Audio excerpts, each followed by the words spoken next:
Merci en tout cas à tous les présents. Tout de suite, le sommaire. On va avoir 3 parties. Une introduction pour parler du sentiment du cheval, des allures et des exemples de défauts de locomotion. Après, les observables avec pas mal de vidéos. On est arrivé à faire une sélection d'allures et de mouvements pour après expliquer justement comment observer ça et que ça serve au travail, à l'équitation. Et puis la conclusion, il y aura un petit peu de débouché sur le sujet général. Voilà pour le sommaire. J'en profite pour remercier Sébastien Goyenext et Swing Royal, dont on a une bonne photo ici, puisque c'est un cheval qui a fait les Jeux mondiaux para-équestres en 2018, les Jeux olympiques para de Tokyo en 2021, les JO de Paris en 2024, toujours en para-équestre, et qui a été retraité l'an dernier, qui s'appelle Swing Royal. Et avec cette bonne photo de Piafé, on avait de quoi montrer qu'il y a de l'avenir dans l'équitation et dans le dressage des chevaux. Je débute tout de suite avec l'introduction. Comment acquérir ou développer le tact équestre ou sentiment du cheval? Parce que bien l'observer, c'est arriver à s'améliorer. La définition, sentir les mouvements de son cheval pour pouvoir employer ses aides avec justesse, mesure et à propos. On pourrait dire les mouvements et l'humeur de son cheval. Et l'expression très ancienne, justesse, mesure, à propos. Justesse, c'est la bonne aide au bon moment, au bon endroit. À propos, c'est au bon moment. Et mesure, bien adaptée au but recherché. Les composantes de ce qu'il faut savoir, c'est la biomécanique des 3 allures et leur vocabulaire. Donc, il y a là un lien sur l'échelle de progression éditée par la FFE et le lexique. On ne va pas s'étendre là-dessus, c'est des choses auxquelles tout le monde a accès et où tout enseignant donne accès aussi. L'autre composante, c'est apprendre à sentir et à définir ses sensations. C'est surtout important pour arriver à sentir le posé et le soutien des membres, ceux de l'avant-main comme ceux de l'arrière-main. Il arrive souvent, quand on entraîne quelqu'un, de lui dire « il faudrait développer vos capteurs pour sentir ce qui se passe derrière », parce qu'il s'occupe un peu trop, surtout en dressage, du devant. Ce n'est pas la même chose dans les autres disciplines. Et puis, les composantes pour pouvoir acquérir ou développer son tact équestre, c'est connaître les bases du fonctionnement du corps du sportif à cheval. On pourrait développer, mais ce n'est pas mon domaine de compétence, sur le profil physique et psychologique de l'athlète cavalier à cheval, et les essentiels qui sont d'apprendre à gainer ses muscles pour pouvoir faire fonctionner ses hanches et son dos, qui sont les parts de l'organisme importantes dans l'équitation. Je poursuis tout de suite avec les applications de ce tact équestre.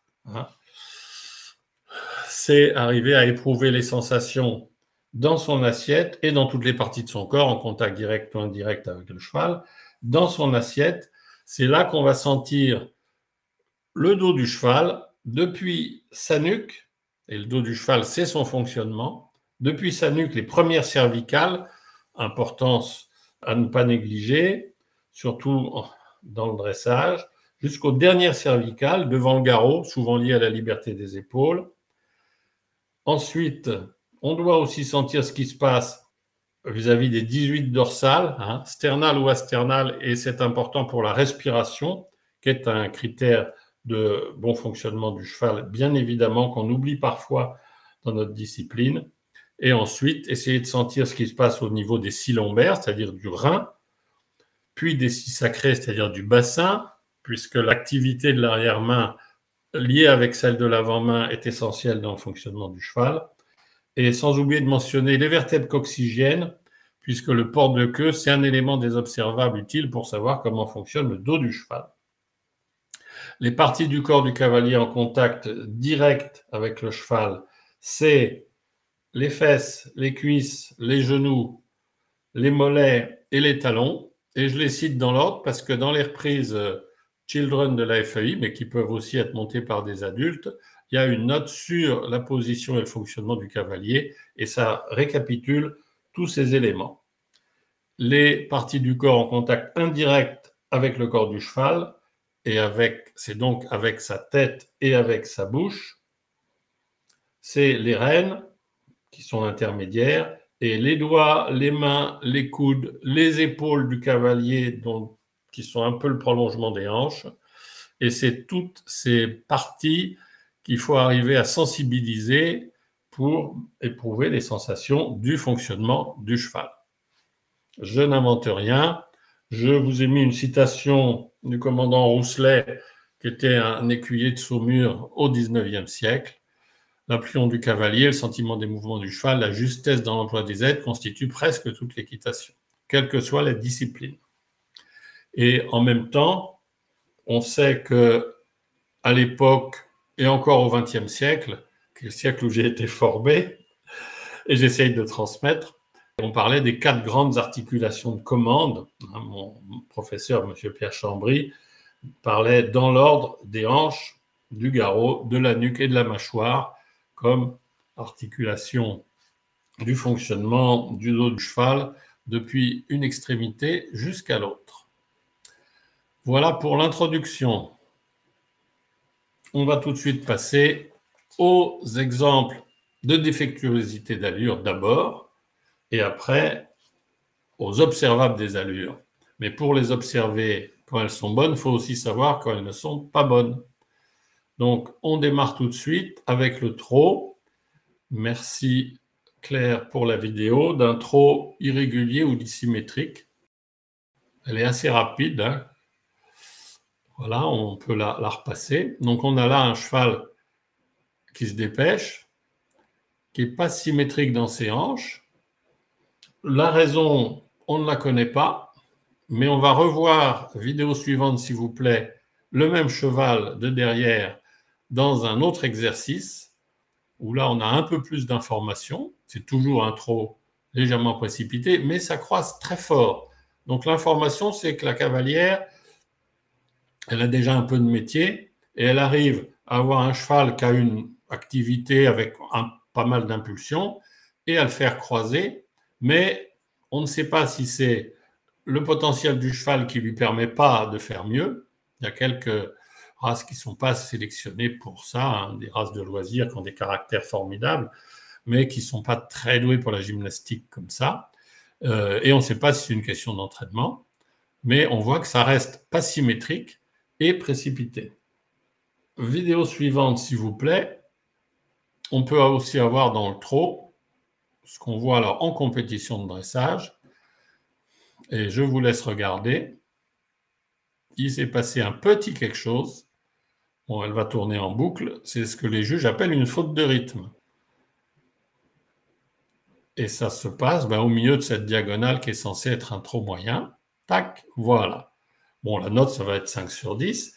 Mais l'entraîneur, il a de quoi être critiqué, ou la cavalière, je ne sais pas. Parce que quand on la voit passer le coin, en étant complètement penchée à l'intérieur, quand on voit que les rênes sont fort tendues, et que dans le même temps, ça active dans les éperons, où on voit que c'est un petit peu mouillé, il devait faire assez chaud, mais bon, quand même, on voit que tous les observables d'une équitation fluide et en accord avec le cheval font que le cheval, on lui dit d'avancer, mais en même temps, on le tient fort devant, c'est-à-dire qu'on lui dit avance pas trop. Le résultat, c'est qu'il ne sait pas s'il doit faire, et donc il fait une faute de rythme. Et ça, l'enseignant va forcément pas être content, même si la jeune cavalière, c'est des petites reprises, ça, croyait que c'était correct. Et évidemment, s'il ne fait pas de faute de rythme, il aura quand même une meilleure note, même si ce n'est pas fabuleux comme type d'équitation qu'on voit hélas parfois sur des rectangles, mais on en voit aussi de la meilleure. Alors maintenant, on va voir un autre trot, précipité et poussé dissymétrique.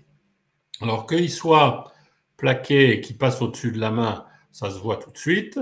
Qu'il se précipite, ça se voit aussi. Ce qu'on ne voit pas bien, c'est pour ça que je vous alerte, c'est qu'il y a un postérieur qui pousse un peu plus que l'autre. Au pas, c'est plus clair puisqu'on a des chevaux qui sont courts d'un postérieur, long d'un autre. Mais là, on en a un où on voit aussi que les postérieurs sont un petit peu trop vers l'arrière, hein. On pourrait presque dire qu'il dégage ses postérieurs vers l'arrière, mais c'est parce qu'il n'arrive pas à trouver sa place, le cheval, pour se propulser dans une cadence normale. Et c'est bien évidemment, voilà, la main qui gêne le plus. Et le cheval, donc, ne pousse plus que d'un côté. Voilà pour des défauts du trot. On va passer à des défauts du pas, avec le défaut, alors là, il est un petit peu extrême. Alors la cavalière doit sentir qu'il y a un problème, parce qu'elle fait quelque chose et l'animal, il croit qu'il faut faire autre chose. Et puis finalement, ben non, il reste au pas, et c'est un pas qui est de l'amble. Et oui, c'est pas juste latéralisé, c'est un pas qui est complètement amblé, hein. Le dos est tout à fait rigide, ne participe pas à la locomotion. On voit un port de queue, fouaillement de queue, une tête qui n'est pas du tout posée sur la main de manière correcte, et un cheval qui a un pas défectueux. Est-ce que c'est de nature, comme le chameau, ou est-ce que c'est acquis par un travail? On ne le sait pas, mais en tout cas, vous avez là un amble qui est presque très correct. Il va avoir 2 dans la note ou 3. C'est même pas un pas latéralisé, hein, ou un pas dont le rythme n'est pas tout à fait à 4 temps, qui eux ont des notes un peu au-dessus. Et pour l'entraîneur, il y a des questions à se poser. Alors maintenant, on va voir un autre pas défectueux, bien défectueux, et les causes n'ont rien à voir. Oui, c'est du pas, mais avec un animal qui est tout excité parce que il n'est pas en confiance, il n'est pas entre mains et jambes, et donc il diagonalise. Alors peut-être qu'il a été dressé au piafé dans le temps, donc cette excitation se traduit par une diagonalisation. Le cavalier, on voit qu'il se penche en arrière et que ses mains reculent en même temps et que les jambes avancent. Donc là aussi, hein, c'est souvent des problèmes équestres qui induisent une défectuosité d'allure. Bon, pauvre monsieur. Après, il va dire que son cheval avait peur des drapeaux, ce qui est peut-être exact. Ça peut être une excitation qui n'est pas due aux aides, mais qui est due à l'environnement.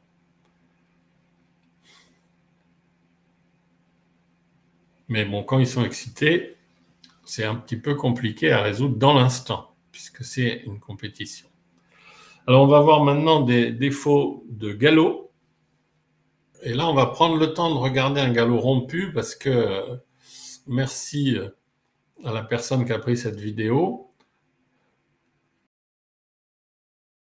Galop rompu, c'est pas de temps de suspension. Donc, il est mis au ralenti.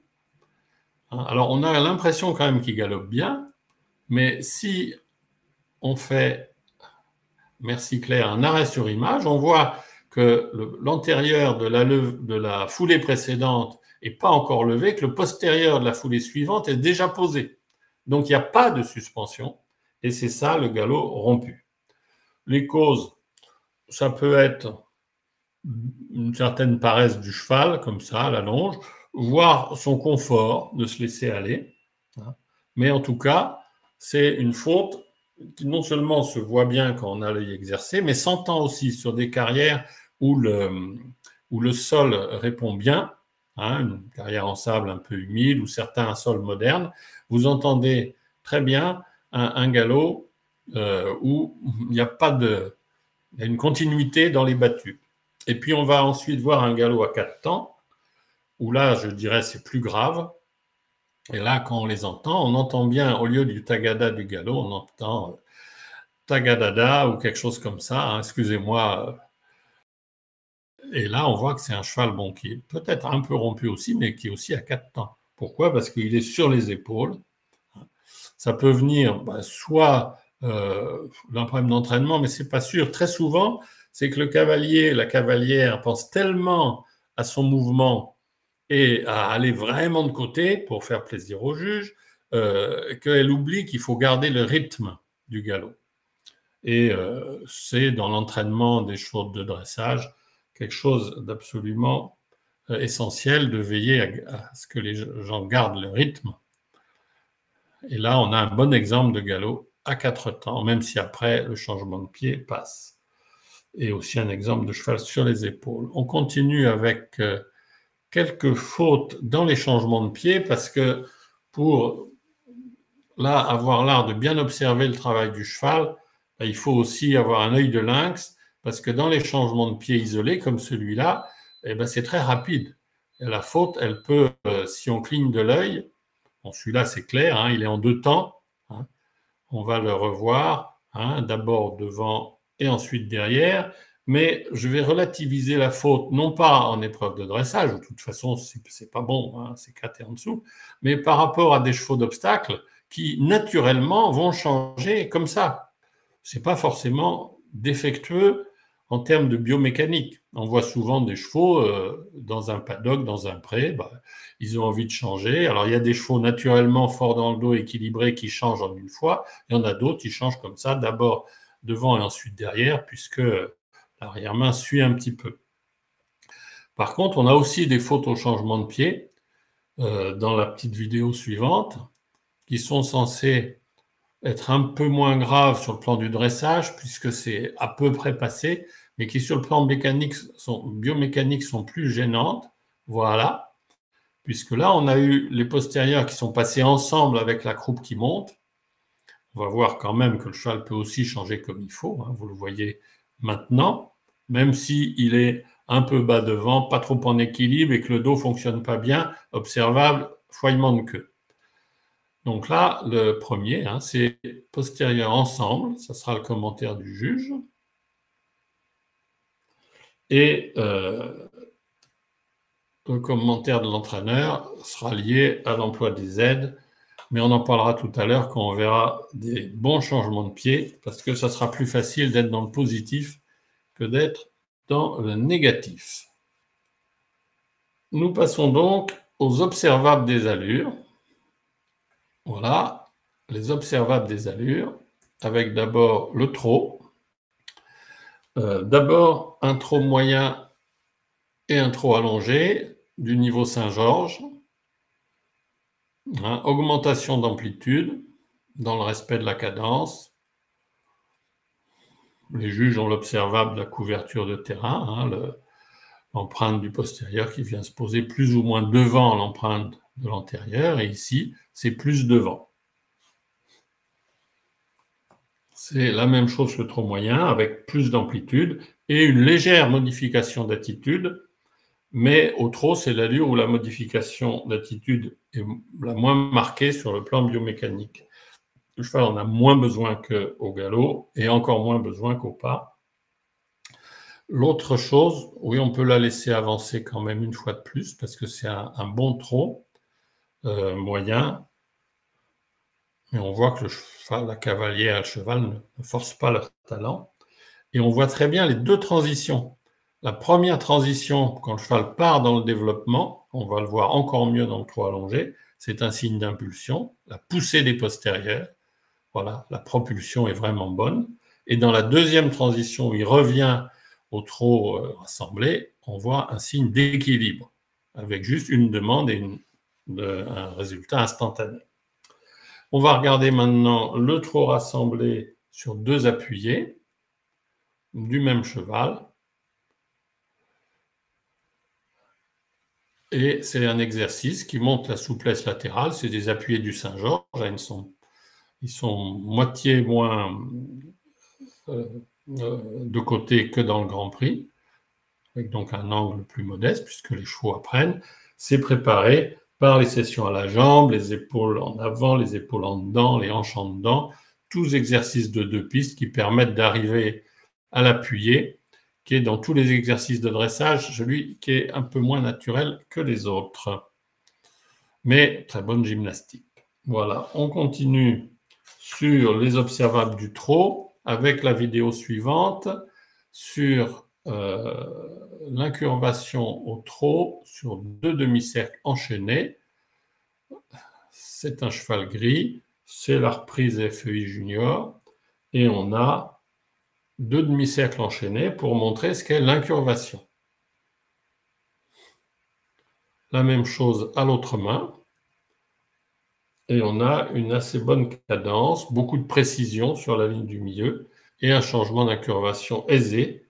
Cette souplesse latérale est essentielle dans la gymnastique des chevaux, Mais ce qui est aussi essentiel, et on va le voir dans la vidéo suivante, c'est de pouvoir avoir la souplesse longitudinale.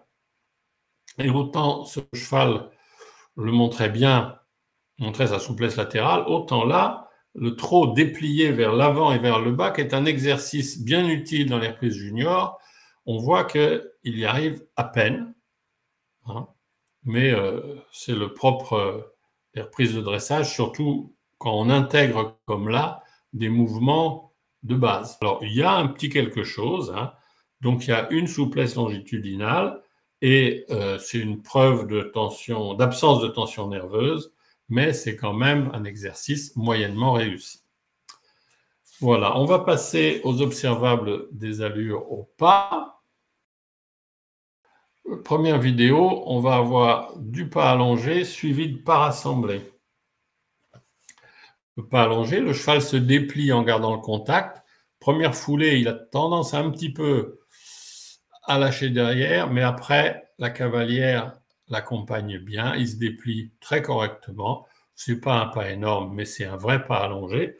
Et elle transitionne avec le pas rassemblé. Le cheval se soutient de lui-même, il est à l'aise. Il garde son rythme à 4 temps, son activité, il pourrait être un peu plus rassemblé, mais il se grandit. On va la revoir, c'est rapide. Et c'est beaucoup dans les sensations du cavalier. N'hésitez pas à faire ce travail-là pour affiner vos sensations en même temps en pensant au mouvement de chacun des 4 membres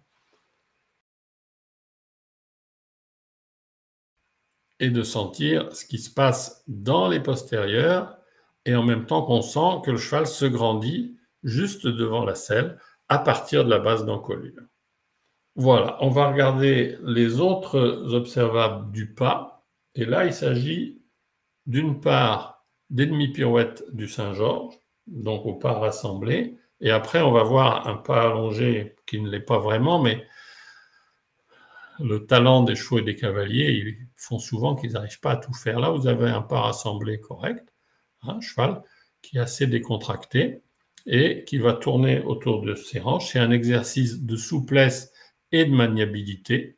C'est un tout petit peu paresseux, mais avec le pot de fleurs, on n'a pas bien vu. La deuxième se passe bien. Et pour les cavaliers, c'est plus facile parce que comme il n'y a pas de suspension au pas, pareil, elle n'est pas excellente, mais c'est juste niveau Saint-Georges. Pour le cavalier, c'est un bon exercice d'aisance dans l'emploi des aides et d'apprentissage d'un juste emploi des aides. Et après, dans Saint-Georges, il faut enchaîner sur le pas allongé. Et là, on voit que la cavalière, au lieu d'accompagner avec son bassin le mouvement du cheval, elle garde les jambes à une position qui est trop en avant, elle se penche en arrière, donc le cheval, les postérieurs, ils viennent à peine couvrir les antérieurs. Et il suffit que son entraîneur lui dise, bah oui, mais en se positionnant différemment, il marchera mieux. Et c'est d'ailleurs ce qui s'était passé après. On passe au galop. J'y suis tout de suite. Voilà le galop. Première vidéo. Alors là, on a un bon temps de galop. Toujours le cheval gris dans une reprise junior. C'est un tracé qui est très bien fait, qui va tester à la fois la souplesse latérale et longitudinale avec les appuyés au galop et des changements de pied sur la ligne droite, isolés toujours, pas tout à fait droit celui-là. Ça permet de tester non pas le potentiel d'allure des chevaux, c'est des reprises juniors faites pour tester aussi la qualité, la justesse de l'entraînement des cavaliers. On a du galop moyen avec un galop sur le pied extérieur et un changement de pied. C'est suivi d'un ferme à ferme qu'on va voir. Et en plus, après, on aura la même chose de l'autre côté. Voilà, ça c'est un ferme à ferme, à peu près droit, bien et un bon départ du pas au galop. Les bases équestres, c'est pour le cavalier arriver à avoir le cheval qui est toujours dans l'impulsion et dans l'équilibre.